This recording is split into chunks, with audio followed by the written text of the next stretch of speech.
the Mezzotint.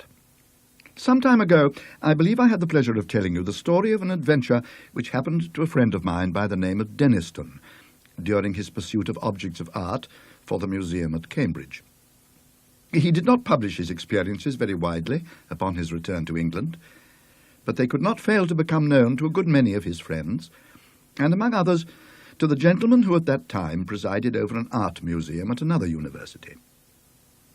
It was to be expected that the story should make a considerable impression on the mind of a man whose vocation lay in lines similar to Deniston's, and that he should be eager to catch at any explanation of the matter which tended to make it seem improbable that he should be called upon to deal with so agitating an emergency.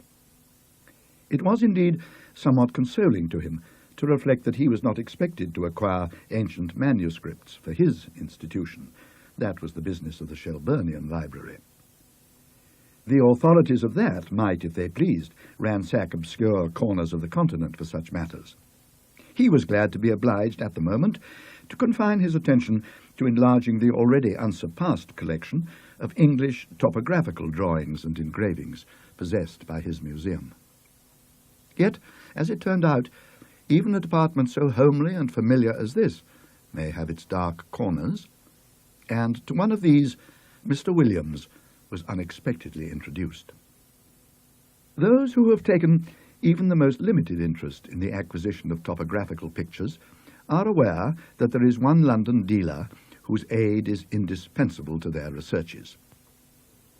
Mr. J. W. Britnell publishes at short intervals very admirable catalogues of a large and constantly changing stock of engravings, plans, and old sketches of mansions, churches, and towns in England and Wales.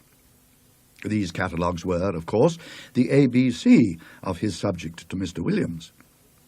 But as his museum already contained an enormous accumulation of topographical pictures, he was a regular rather than a copious buyer, and he rather looked to Mr. Britnell to fill up gaps in the rank and file of his collection than to supply him with rarities.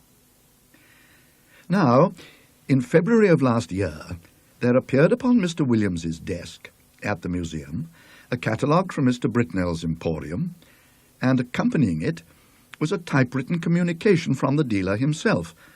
The latter ran as follows: "Dear Sir, we beg to call your attention to number 978 in our accompanying catalogue, which we shall be glad to send on approval.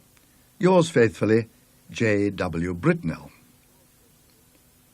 To turn to number 978 in the accompanying catalogue was, with Mr. Williams, as he observed to himself, the work of a moment, and in the place indicated he found the following entry: 978, unknown, interesting mezzotint, view of a manor house, early part of the century, 15 by 10 inches, black frame, 2 guineas.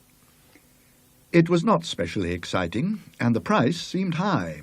However, as Mr. Britnell, who knew his business and his customer, seemed to set store by it, Mr. Williams wrote a postcard asking for the article to be sent on approval, along with some other engravings and sketches which appeared in the same catalogue. And so he passed without much excitement of anticipation to the ordinary labours of the day. A parcel of any kind always arrives a day later than you expect it, and that of Mr. Britnell proved, as I believe the right phrase goes, no exception to the rule. It was delivered at the museum by the afternoon post of Saturday, after Mr. Williams had left his work, and it was accordingly brought round to his rooms in college by the attendant, in order that he might not have to wait over Sunday before looking through it and returning such of the contents as he did not propose to keep. And here he found it, when he came in to tea with a friend. The only item with which I am concerned was the rather large, black-framed Mezzotint, of which I have already quoted the short description given in Mr. Britnell's catalogue. Some more details of it will have to be given, though I cannot hope to put before you the look of the picture as clearly as it is present to my own eye. Very nearly the exact duplicate of it may be seen in a good many old inn parlours or in the passages of undisturbed country mansions at the present moment. It was a rather indifferent Mezzotint, and an indifferent mezzotint is, perhaps, the worst form of engraving known. It presented a full-face view of a not very large manor house of the last century, with 3 rows of plain sashed windows with rusticated masonry about them, a parapet with balls or vases at the angles, and a small portico in the centre. On either side were trees, and in front a considerable expanse of lawn. The legend A.W.F. Sculpsit was engraved on the narrow margin, and there was no further inscription. The whole thing gave the impression that it was the work of an amateur. What in the world Mr. Britnell could mean by affixing the price of 2 guineas to such an object was more than Mr. Williams could imagine. He turned it over with a good deal of contempt. Upon the back was a paper label, the left-hand half of which had been torn off. All that remained were the ends of 2 lines of writing. The first had the letters Ngle Hall, the second Gsex. It would perhaps be just worthwhile to identify the place represented, which he could easily do with the help of a gazetteer, and then he would send it back to Mr. Britnell, with some remarks reflecting upon the judgment of that gentleman. He lighted the candles, for it was now dark, made the tea, and supplied the friend with whom he had been playing golf, for I believe the authorities of the university I write of indulge in that pursuit by way of relaxation, and tea was taken to the accompaniment of a discussion which golfing persons can imagine for themselves, but which the conscientious writer has no right to inflict upon any non-golfing persons. The conclusion arrived at was that certain strokes might have been better, and that in certain emergencies neither player had experienced that amount of luck which a human being has a right to expect. It was now that the friend, let us call him Professor Binks, took up the framed engraving and said, "What's this place, Williams?" "Just what I'm going to try to find out," said Williams, going to the shelf for a gazetteer. "Look at the back. Somethingly Hall, either in Sussex or Essex. Half the name's gone, you see. You don't happen to know it, I suppose?" "It's from that man Britnell, I suppose, isn't it?" said Binks. "Is it for the museum?" "Well, I think I should buy it if the price was 5 shillings, said Williams, "but for some unearthly reason he wants 2 guineas for it. I can't conceive why. It's a wretched engraving, and there aren't even any figures to give it life."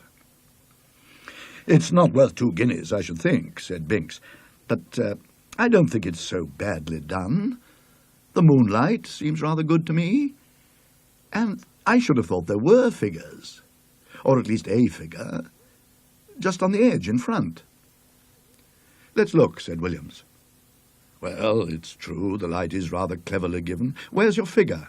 "Oh, yes, just the head, in the very front of the picture." And indeed there was, hardly more than a black blot on the extreme edge of the engraving. The head of a man or woman, a good deal muffled up, the back turned to the spectator, and looking towards the house. Williams had not noticed it before. "Still," he said, "though it's a cleverer thing than I thought, I can't spend 2 guineas of museum money on a picture of a place I don't know." Professor Binks had his work to do and soon went, and very nearly, up to hall time, Williams was engaged in a vain attempt to identify the subject of his picture. If the vowel before the NG had only been left, it would have been easy enough, he thought. But as it is, the name may be anything from Guestingley to Langley, and there are many more names ending like this than I thought. And this rotten book has no index of terminations. Hall in Mr. Williams's college was at 7. It need not be dwelt upon, the less so as he met there colleagues who had been playing golf during the afternoon, and words with which we have no concern were freely bandied across the table. Merely golfing words, I would hasten to explain. I suppose an hour or more to have been spent in what is called common room after dinner. Later in the evening, some few retired to Williams's rooms, and I have little doubt that whist was played and tobacco smoked. During a lull in these operations, Williams picked up the Mezzotint from the table without looking at it, and handed it to a person mildly interested in art, telling him where it had come from, and the other particulars which we already know. The gentleman took it carelessly, looked at it, then said, in a tone of some interest, "It's really a very good piece of work, Williams. It has quite a feeling of the romantic period.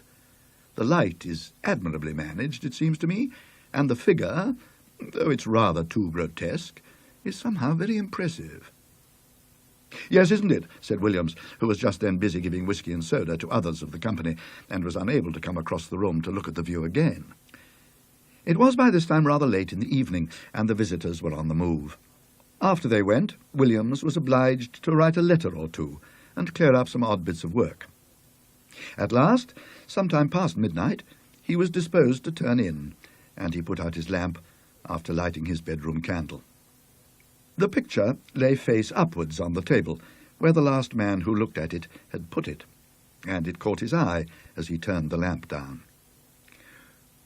What he saw made him very nearly drop the candle on the floor, and he declares now that if he had been left in the dark at that moment, he would have had a fit.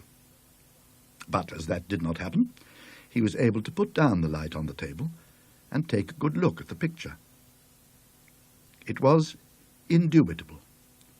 Rankly impossible, no doubt, but absolutely certain. In the middle of the lawn, in front of the unknown house, there was a figure, where no figure had been at 5 o'clock that afternoon.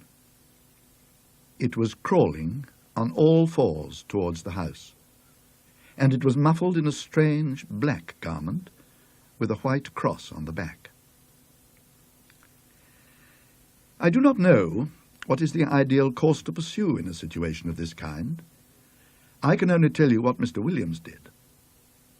He took the picture by one corner and carried it across the passage to a second set of rooms which he possessed.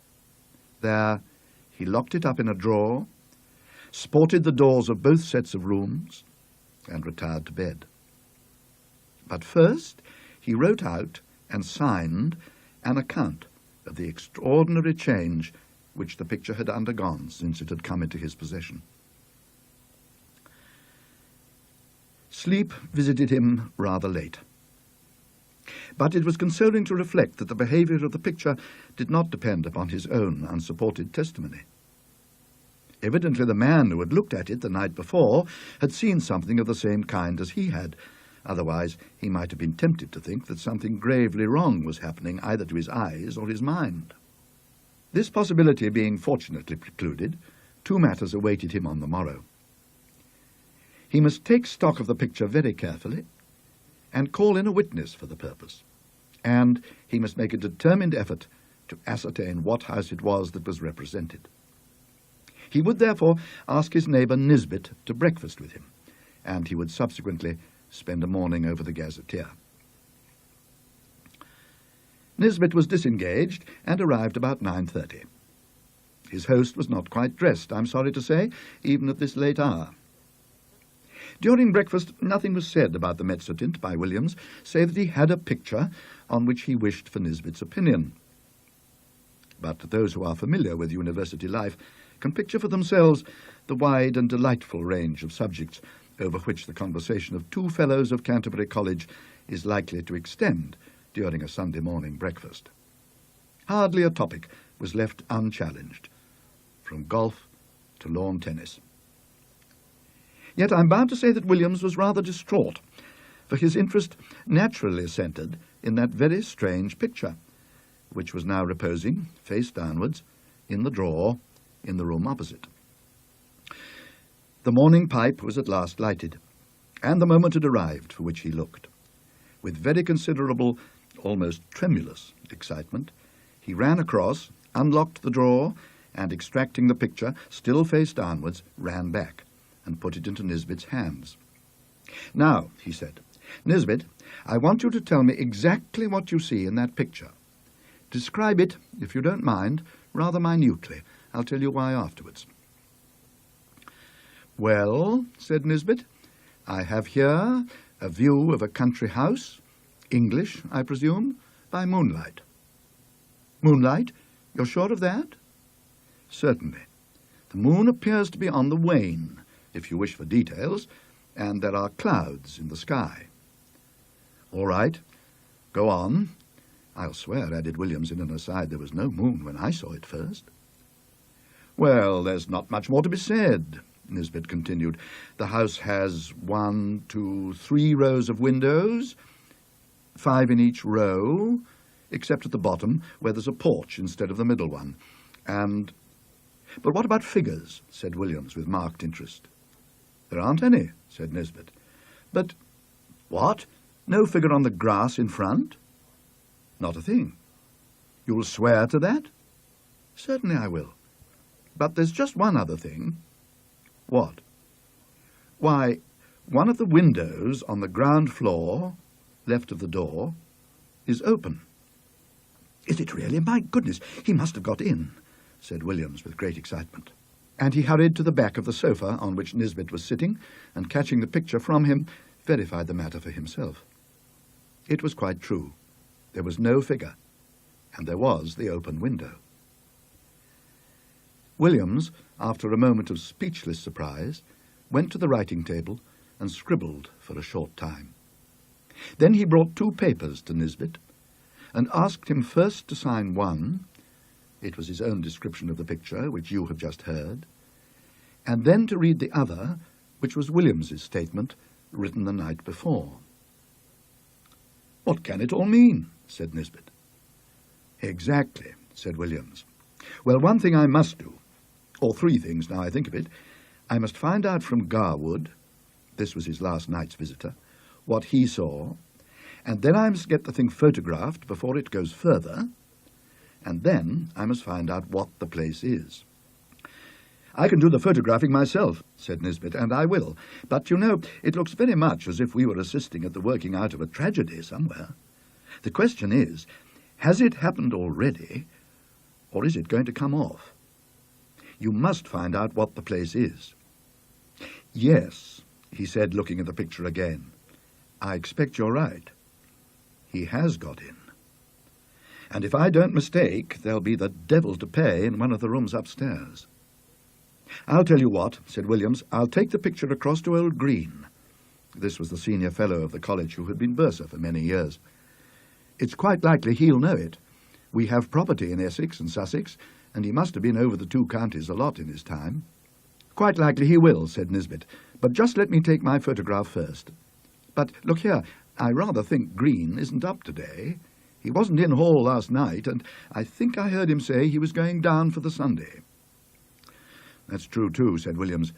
I know, he's gone to Brighton. Well, if you'll photograph it now, I'll go across to Garwood and get his statement, and you keep an eye on it while I'm gone.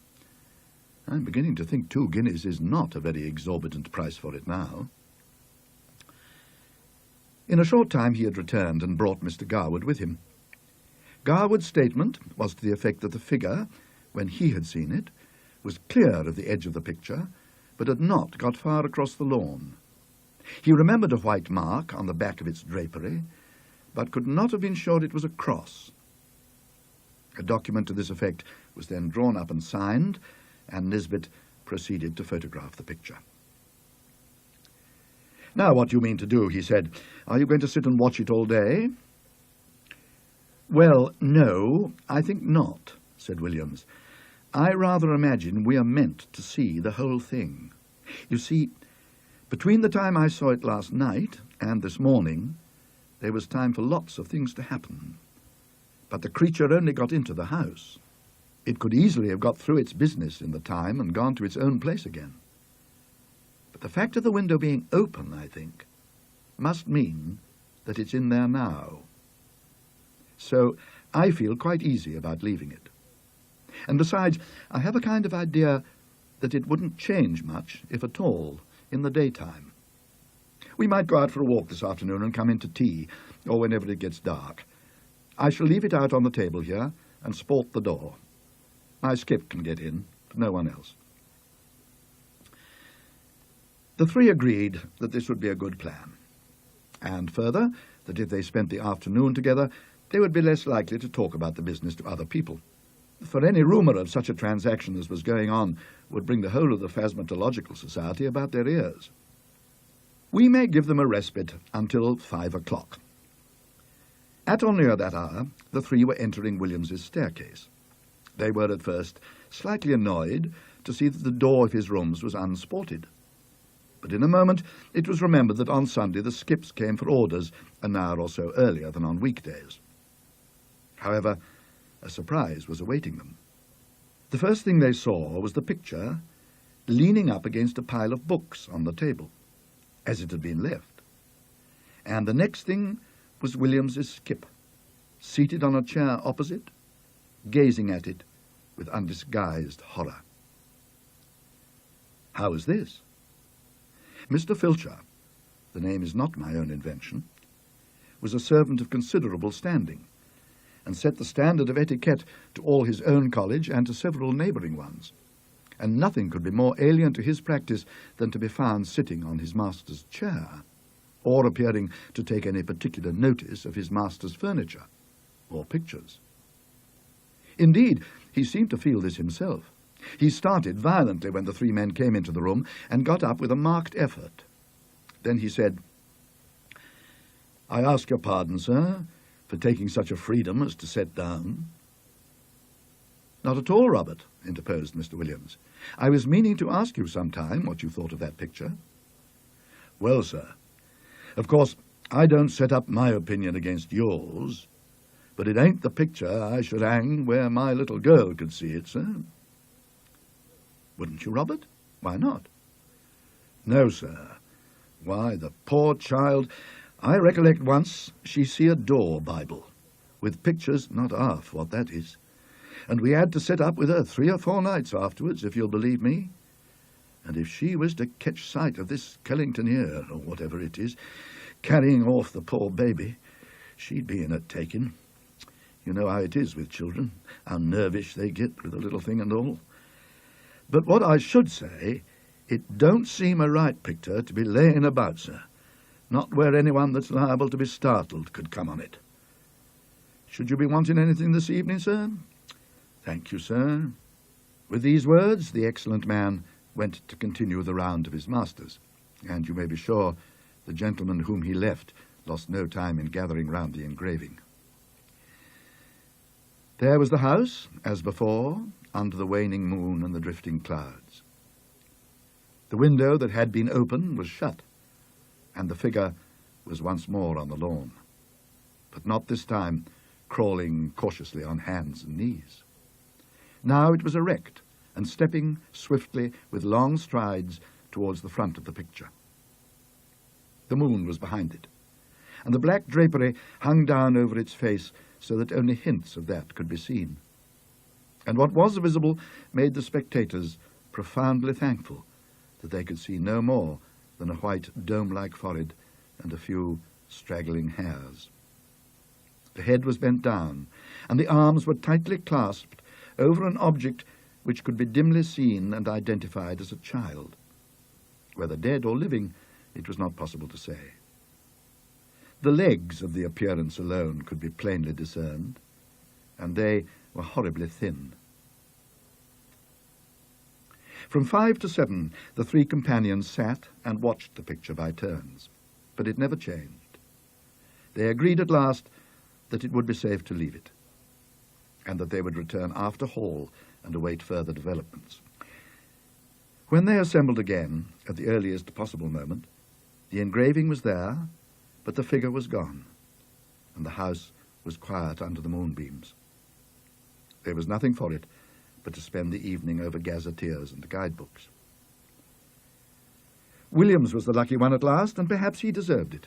At 11:30 p.m. he read from Murray's Guide to Essex the following lines: 16.5 miles, Anningley. The church has been an interesting building of Norman date, but was extensively classicized in the last century. It contains the tombs of the family of Francis, whose mansion, Anningley Hall, a solid Queen Anne house, stands immediately beyond the churchyard in a park of about 80 acres. The family is now extinct, the last heir having disappeared mysteriously in infancy in the year 1802. The father, Mr. Arthur Francis, was locally known as a talented amateur engraver in Mezzotint. After his son's disappearance, he lived in complete retirement at the Hall, and was found dead in his studio on the 3rd anniversary of the disaster, having just completed an engraving of the house, impressions of which are of considerable rarity. This looked like business, and indeed Mr. Green on his return at once identified the house as Anningley Hall. "Is there any kind of explanation of the figure, Green?" was the question which Williams naturally asked. "I don't know, I'm sure, Williams. What used to be said in the place, when I first knew it, which was before I came up here, was just this. Old Francis was always very much down on these poaching fellows, and whenever he got a chance, he used to get a man whom he suspected of it turned off the estate, and by degrees he got rid of them, all but one. Squires could do a lot of things then that they daren't think of now. Well, this man that was left was what you find pretty often in that country, the last remains of a very old family. I believe they were lords of the manor at one time, and I recollect just the same thing in my own parish." "What, like the man in Tess of the d'Urbervilles?" Williams put in. "Yes, I dare say it's not a book I could ever read myself, but this fellow could show a row of tombs in the church there that belonged to his ancestors, and all that went to sour him a bit. But Francis, they said, could never get at him. He always kept just on the right side of the law, until one night the keepers found him at it in a wood right at the end of the estate. I could show you the place now. It marches with some land that used to belong to an uncle of mine. And you can imagine there was a row, and this man Gaudy, that was the name to be sure, Gaudy, I thought I should get it, Gaudy, he was unlucky enough, poor chap, to shoot a keeper. Well, that was what Francis wanted, and grand juries, you know what they would have been then. And poor Gaudy was strung up in double-quick time. And I've been shown the place he was buried in, on the north side of the church. You know the way in that part of the world. Anyone that's been hanged or made away with themselves, they bury them that side. And the idea was that some friend of Gaudy's, not a relation because he had none, poor devil, he was the last of his line, kind of spes ultima gentis, must have planned to get hold of Francis's boy and put an end to his line too. I don't know, it's rather an out-of-the-way thing for an Essex poacher to think of, but, you know, I would say now, it looks more as if old Gaudy had managed the job himself. Oh, hate to think of it. Have some whiskey, Williams. The facts were communicated by Williams to Denniston, and by him to a mixed company, of which I was one, and the Sadducean professor of theology another. I'm sorry to say that the latter, when asked what he thought of it, only remarked, "Oh, those Bridgeford people will say anything," a sentiment which met with the reception it deserved. I have only to add that the picture is now in the Ashleyan Museum, that it has been treated with a view to discovering whether sympathetic ink has been used in it, but without effect, that Mr. Britnell knew nothing of it, save that he was sure it was uncommon, and that, though carefully watched, it has never been known to change again.